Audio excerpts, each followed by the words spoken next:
wind came in cold off the plains, pressing against her skirt like a tide that would not quit. It whistled through the gaps in the sod walls, carried dust through the doorframe no matter how she stuffed it with rags. Her shawl was wrapped tight around her shoulders, but her hands shook as she pressed them to the wooden door, barring it shut with her weight. The latch had broken last month, and she hadn't the tools to mend it. Outside, the wind cried like a hungry child. Inside, 6 real ones lay curled beneath patchwork quilts, huddled close for warmth. The oldest was barely 12. The youngest still breathed with that soft, uneven rhythm of an infant. She knelt by the fireless hearth, eyes stinging not from smoke, for there was no firewood left, but from the ache behind her eyes that never seemed to ease. Her husband had been dead 3 months. Fever took him fast, same as it had taken her sister the year before. There were no neighbors close enough to bury him proper. She'd done it herself in the frozen ground beneath the cottonwoods, the earth fighting her every inch. Snow had come early that year. Now it was the wind's turn. She listened. No wolves. Not yet. But they had come near before, bold with hunger. She'd stood out front with the rifle and dared them. It had only 2 shots left. Her name was Ruth, though no one had spoken it aloud in weeks. Out here, names didn't matter so much. What mattered was standing up when the world wanted you down. What mattered was not letting the children see you cry. She did that part well, most days. Tonight, though, her knees buckled as she eased down beside the wall. Cold crept up through the floorboards. Her breath was shallow. She thought she'd heard something, hooves maybe slow and deliberate, not like a stampede or storm. She waited, listened again. Nothing. The wind could play tricks. Still, she stood and opened the door. Snow blew in sideways, needling her skin. The lantern on the porch had long since gone dry. She shaded her eyes with one hand. Shapes moved in the distance, too steady to be brushed, too straight to be animals. A man on a horse, leading a mule. He saw her. Stopped. She didn't call out. Just stood, hand on the doorframe, wind tearing her skirt sideways. He approached slow, wary. No sudden moves. His face was leathered, creased deep around the mouth, the kind of face that had seen too much sun and too many losses. He tipped his hat, said nothing, and she noticed the frost clinging to his collar. "You Ruth Fletcher?" he asked, voice low. She didn't answer. "I come from the McCready place," he said, nodding behind him. "Passed your boy out by the fence line 3 days back. Said nothing, but he was limping. Thought maybe you could use a hand." Still, she didn't speak.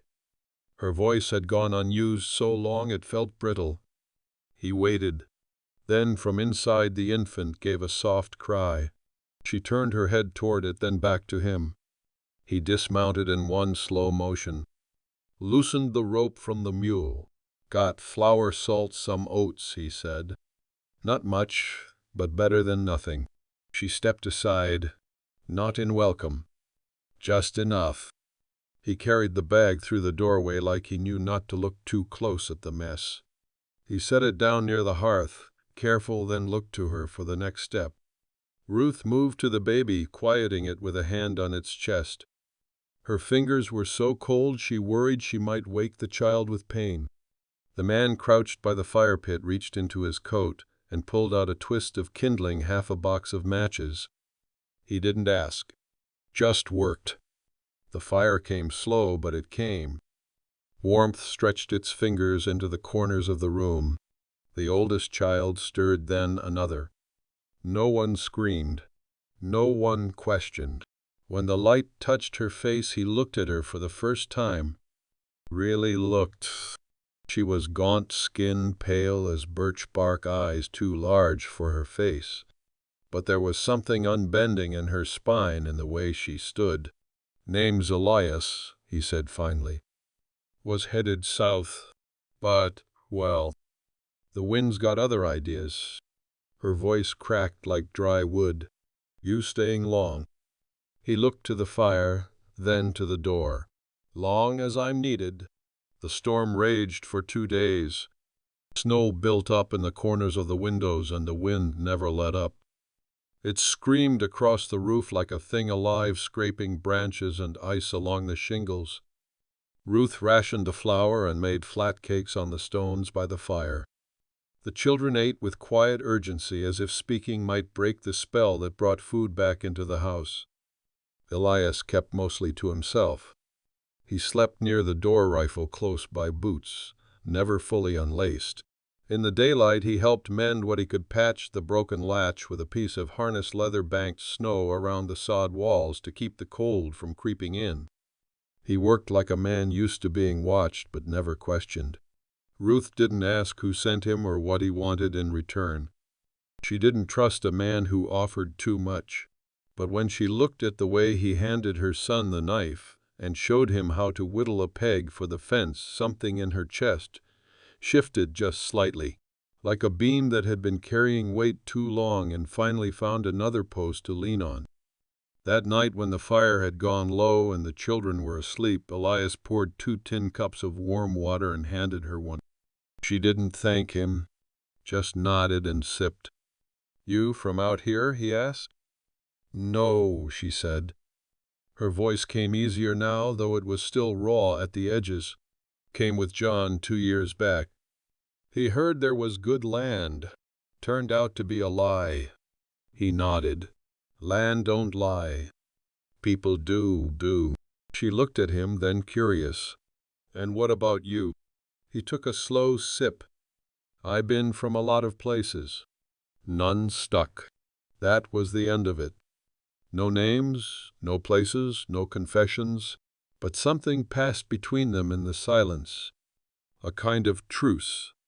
A recognition of equal grief. In the mornings, Ruth rose before the sun and broke ice from the water barrel. She carried it inside, hands burning from the cold, and set it near the hearth. Elias had already fed the mule, checked the traps he'd set just beyond the tree line. He'd bring back a rabbit or two, sometimes nothing, but he always came back. The children began to laugh again, not loudly. Just little gasps of joy when Elias carved them a wooden toy or let them ride the mule bareback in a slow circle around the yard. He never told them stories, but he showed them how to find tracks in the snow, how to tie knots, how to tell time by the sun, even on a winter day. Ruth watched all this with cautious distance. She wasn't ready to believe in miracles. Not anymore. But one afternoon she stood at the edge of the field where the snow had begun to melt in patches. The wind had calmed and the sky was wide and clean. Elias was cutting fence posts from a downed cottonwood sleeves rolled axe, biting clean through the bark. Her second oldest, Sarah, stood beside Ruth and tugged at her skirt. "Ma," she said, "is he gonna stay?" Ruth didn't answer. She looked out at the man in the field, shoulders steady, movements sure. The ground beneath her felt more solid than it had in months. "I don't know," she said quietly, "but he's here now." That night she found Elias outside, sitting on a stump, smoking a rolled cigarette. He didn't look up when she approached. "Storm's past," she said. He nodded. "Looks like it. You still headed south?" He glanced over. "That your way of asking me to stay?" She folded her arms, more from habit than defensiveness. "I don't ask things I don't mean." Elias took a long breath, exhaled slow. "I ain't much for settling. Never have been. But—" He stopped. "But what?" He looked at her, really looked. "This place feels like something worth staying for." The wind stirred again, softer this time. A whisper, not a threat. Inside, the baby cried once and fell silent. Ruth sat beside him on the stump, close but not touching. "We'll see," she said. "The land still has a voice. Subscribe to hear it." The thaw came late that year. Mud swallowed the wagon tracks, and the last of the snow melted into gray slush that clung to boots and knees and the hems of every dress. Spring didn't arrive like a blessing, it came like a hard-won truce, dragging the scent of wet earth and old rot behind it. But with it came the sound of birds again, and green blades poking up through the frozen ground like they'd never been gone. Ruth spent her mornings turning over the soil in the small garden plot, fingers numb from the cold ground, palms blistered from the hoe. Elias built a new fence around it, tighter than the last, high enough to keep out the deer. He worked without speaking, shirt damp with sweat. By noon, his face streaked with dirt. The children ran barefoot through the field, their laughter skimming the tops of the grass like swallows. Sometimes Elias watched them. Other times he stared off into the distance with that same taut silence, like he was listening for something. Ruth noticed it, how he'd go still when the wind shifted, eyes, sharp hand resting unconsciously on his belt. He never spoke of what came before, but late at night after the children were asleep, he'd sit by the fire and rub the inside of his wrist like something there itched from the inside out. One night she sat down across from him. Neither of them said anything for a long while. The fire crackled and the wood popped. "You got family?" she asked finally. His jaw tightened. "Had a brother. Long time ago." "What happened?" "Same thing that always happens when men want too much and can't let go." She waited, but he didn't go on. "I know that story," she said quietly. His gaze lifted. He studied her face like it was a language he couldn't quite read. "You lost him." She nodded. "John wanted land. Thought we could make something out of nothing. And I believed him. We both believed too hard." Elias looked down, rubbed his thumb across the worn handle of his knife. "It's a hard thing watching someone disappear right in front of you." Outside wind rattled the side of the house. Somewhere in the dark a coyote called out long and low. "I ain't trying to replace no one," he said. "I ain't asking you to. But I do care about those kids," he added. "And you." The words hung there unsteady. Ruth didn't flinch. "I know." He blinked like he hadn't expected her to say it so plain. "I care about you too," she said. She stood across the room and handed him the tin cup with hot water steeped with dried mint leaves. Her fingers brushed his. "No promises. Just presence." They sat side by side until the fire burned down to ash. In the weeks that followed, they worked the land together. She taught him how to plant beans in rows her father once showed her when she was a girl in Missouri. He fixed the barn roof with cedar shingles and reinforced the corners against the next windstorm. One morning, Ruth stood at the edge of the creek scrubbing clothes against a flat stone when she heard hooves on the far bank. She stood up straight, heart hammering. Two men on horseback, both in dark coats, wide-brimmed hats, pulled low. Elias stepped out of the trees behind her, rifle in hand, eyes narrowed. He didn't speak, just moved between her and the riders, placing himself like a wall. The men reined in. "You, Elias Ward," the taller one called out. Elias didn't move. "Who's asking?" "Marshal Clay. This here's Deputy Niles. We've been sent out of Dodge. Word is you left a matter unsettled down in Taylor County." Ruth stiffened. She could feel the children watching from the porch, small and quiet. Elias didn't lower his rifle. "Thought we had an agreement," he said. The marshal nodded. "That agreement ended when the Delaney boy died." Elias's jaw clenched. Ruth didn't know the name, but she saw the look in Elias's face, the kind of hurt that didn't bleed out loud. "Not my doing," Elias said. "But I'll answer it. On my own terms." "You've got a week," the marshal said. "Then we come back." They turned and rode off without another word. Ruth stepped to Elias's side. He hadn't moved. "You gonna run?" she asked. "No," he said. "You gonna fight?" He looked at her, then, eyes worn but steady. "Not unless I have to." The water rushed cold past her ankles. The wind picked up again just a little. "You're not alone anymore," she said. He nodded. The news spread quiet like frost creeping through floorboards. The children didn't know details, but they could feel the weight settle over the house like a wool blanket too heavy to shake off. Ruth kept their routines, steady meals, lessons scratched into slate, laundry boiled clean. But each evening when the sun dipped low and the shadows stretched long, she found herself glancing toward the road, listening for riders. Elias didn't say much, but he didn't leave the house unarmed anymore. He walked the fence line every morning and again at dusk, eyes scanning the hills. He began to sleep lighter. She could feel it in the stillness of his body next to hers, like a man waiting for the crack of a branch or the scrape of a boot in the night. She wanted to ask him what had happened, who the Delaney boy was, why they were coming for him now. But something in her knew the story didn't need retelling. Pain like that doesn't get fixed by words. Instead, she put her hand on his back while he worked, brought him water when he forgot to eat, stood beside him in silence when the world pressed close. The morning of the 6th day dawned strange. Too quiet. No birds. No wind. Just a stillness that seemed to listen back. Elias saddled the mule and loaded a sack with dried meat, bullets, and a clean shirt. He didn't pack much. "You're not going alone," Ruth said, watching from the doorway, arms folded tight. "You've got children to look after," he replied. "They have me, but they need you." He looked at her for a long time. Then he said, "This isn't their fight." She stepped down off the porch. "That doesn't mean they won't lose it." He turned to face her. There was something breaking behind his eyes, something he'd held together too long. "I didn't kill that boy," he said, "but I should have stopped what happened.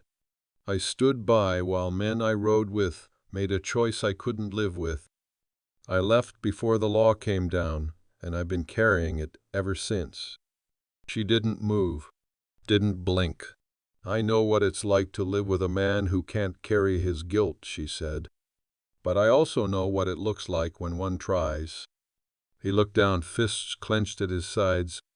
"You go meet that marshal," she said, "but you don't go alone. You ride in knowing you've got people here who believe you're more than what happened back then." Elias exhaled hard. Then he nodded. By mid-morning he rode out with Ruth beside him on the mule, the children watching from the porch. Sarah held the baby close, silent. Ruth had left a pot of stew simmering on the hearth as if she planned to be back before dark. The meeting place was a narrow stretch of flat land near the creek bend, ringed with sycamores and tall, dry grass. The marshal was already there, at low rifle slung across his saddle. The deputy sat off to the side, arms crossed. Elias dismounted first. Ruth followed. "You weren't supposed to bring company," the marshal said. "She's no threat," Elias answered. Ruth stepped forward. "You want to drag a man back in chains, you should know who you're taking him from." Clay looked at her with that tired lawman's squint. "This isn't your concern, ma'am." "The hell it isn't," she said. "I buried a husband on land too hard for anything to grow. I've kept 6 children alive in a winter that wanted to kill us. And that man," she pointed to Elias, "has done more to keep us fed, safe and warm than anyone else in this God-forsaken county. So no, I won't be quiet." The deputy shifted in his saddle. Clay didn't move. "I came to answer," Elias said, "but I won't be judged by men who weren't there. I'll face a judge if I have to. But you don't get to ride in and steal a future from people just trying to survive." Clay studied him for a long moment. "You think a courtroom's gonna treat you fair?" he asked. Elias shook his head. "No, but I'd rather stand before a judge than keep running." Ruth stepped closer. "And I'll stand with him." Clay sighed, spat into the grass. "You want to make it official? We'll ride back to Dodge tomorrow." "I'll wire ahead. No cuffs. No rope." Elias nodded. "All right."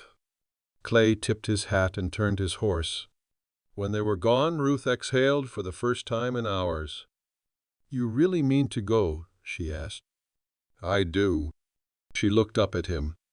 Then I'll come too. He stared at her. You sure? She nodded. You and me, she said, we don't get to live like other folks. But that don't mean we don't get to live.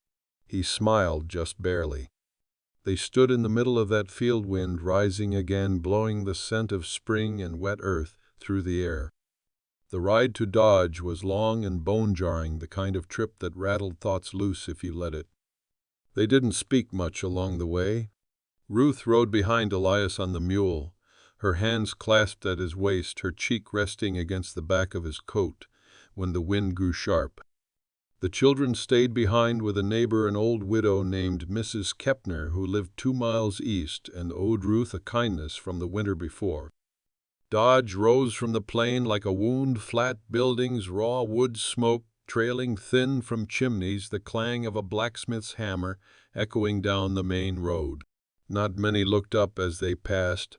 It was the kind of town where folks minded their own unless you gave them reason not to. The jail sat on the south edge of town, squat and gray. Clay was waiting, coat open, a folded piece of paper in one hand. "Judge'll see you in 2 days," he said. "Until then, you stay close. Don't stir trouble." Elias nodded. "You holding me?" "No," Clay said. "Not yet." Ruth took a room above the livery. 1 bed, a wood stove, a cracked mirror, and a basin that leaked. She warmed water for washing, hung their clothes to dry across the rafters.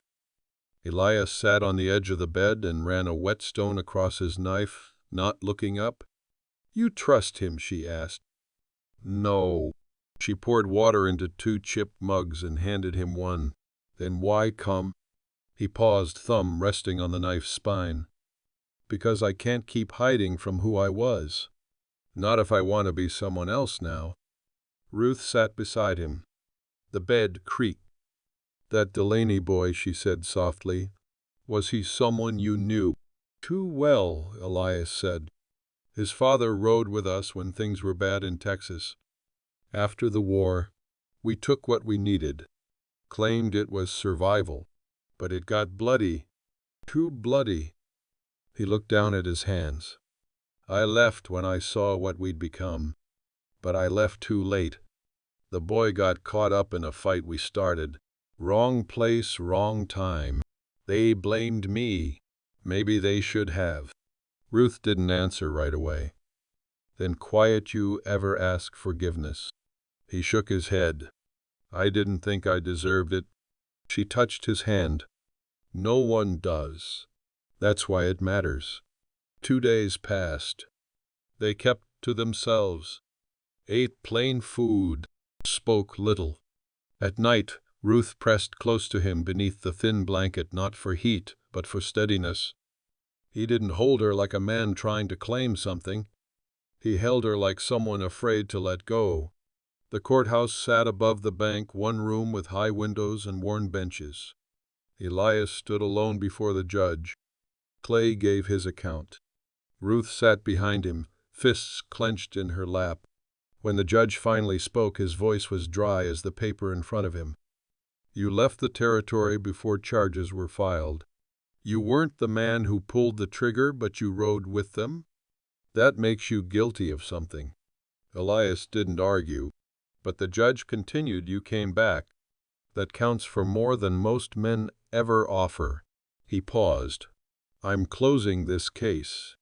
No charges will be filed, but I advise you to leave Taylor County in the past." Ruth breathed out. Her throat burned. Outside, Elias leaned against the porch rail, head low. She joined him. Neither spoke. Then he said, "I didn't think it would feel like this." "Like what?" "Like loss and grace could sit so close together." Ruth looked out at the dusty street, the muddy wheel ruts, the sagging storefronts. "It always feels like that," she said. They didn't stay the night. By sundown they were riding north again, back toward the hills, the open sky, the cabin with the latch he'd fixed and the fire he'd built, and the children who waited with questions they didn't need to ask. By the time they crested the ridge, the stars had started to come out. The house below glowed, soft smoke curling from the chimney. Elias reined in the mule. "You still sure?" he asked. Ruth smiled. "I've never been less unsure." They rode the last stretch in silence, two shadows stitched together by moonlight. Spring settled into the earth like a secret finally spoken. Grass thickened across the hills and the cottonwoods turned silver with new leaves. The creek ran full, babbling over rocks, like a voice that had learned to sing again. In the mornings, Ruth opened the windows and let the air in even when it bit a little. Fresh air meant life, movement, the future. Elias built a pen for chickens, mended the wagon yoke, and planted corn in tight, patient rows. He worked like someone who had stopped looking over his shoulder. There were still long silences, but they didn't come from fear anymore. Just thought. Memory. The kind that doesn't claw but lingers like an ache that belongs to the body now. The children adjusted in their own ways. Sarah clung to Ruth less. James stopped flinching at shadows outside the window.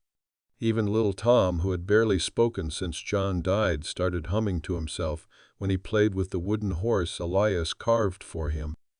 Some nights after the children were asleep and the fire burned low, Ruth and Elias would sit on the porch. No talk of past things, just the creak of the rocker, the scent of night blossoms, and the sound of crickets rising like a prayer over the field. One evening he pulled something from his coat pocket. It was small, wrapped in cloth. "I made this," he said, placing it in her hand. She unwrapped it slowly. It was a ring, plain, carved from ironwood, smooth and dark as the river stones in the creek. She turned it over in her palm, then looked at him. "You trying to make a promise?" she asked. He met her eyes. "No. I'm asking if you'll let me build something with you. Not out of what we lost. Out of what's still here." She slipped the ring onto her finger. It fit. "You already are," she said. They didn't speak again that night. They didn't need to. By summer, the garden was heavy with squash and beans. The mule was fat and spoiled. The children ran wild through the tall grass, sunburned and barefoot, their laughter like wind chimes on a high branch. Ruth hung laundry on the line and caught herself humming. She stopped, surprised by the sound, then let it continue. The weight in her chest had not vanished, but it had changed. No longer a stone now, something rooted, growing. Still heavy, but alive. The townfolk had started coming by, first out of curiosity, then with baskets of apples, spools of thread, broken tools needing repair. Word spread that Elias Ward had settled, that Ruth Fletcher was still standing. And together they were building something that looked like survival but might in time look like home. One afternoon she found Elias in the barn, kneeling beside a chest. Inside were pieces of his past, a faded photograph, a belt buckle, a folded map. He didn't notice her at first. "You thinking of leaving?" she asked. He looked up fast. "No, just deciding what needs to stay buried." She stepped into the light. "Some things," she said, "ought to be laid to rest.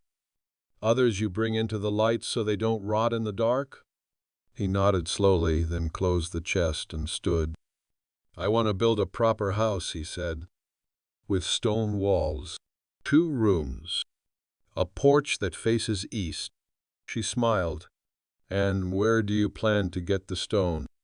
He grinned back. "I know a place." That fall they dug the foundation. The children helped haul rocks from the creek bed. Neighbors came with shovels and saws, a pot of stew, and hard-earned stories. The house rose slowly, every stone set by calloused hands, every beam hammered into place with a kind of quiet reverence. When the roof was finished, Ruth stood beneath it with Elias beside her. The wind moved through the doorway, soft and clean. "Do you think it'll last?" he asked. She looked at the walls, at the children chasing each other through the tall grass, at the mountains, far off, sharp and sure against the sky. "It already has," she said. And in that moment, with the sun sinking low and the scent of sawdust and wildflowers in the air, they stood not as broken people, but as something whole, something earned. The future waited steady and wide, the saddles ready subscribe and climb on.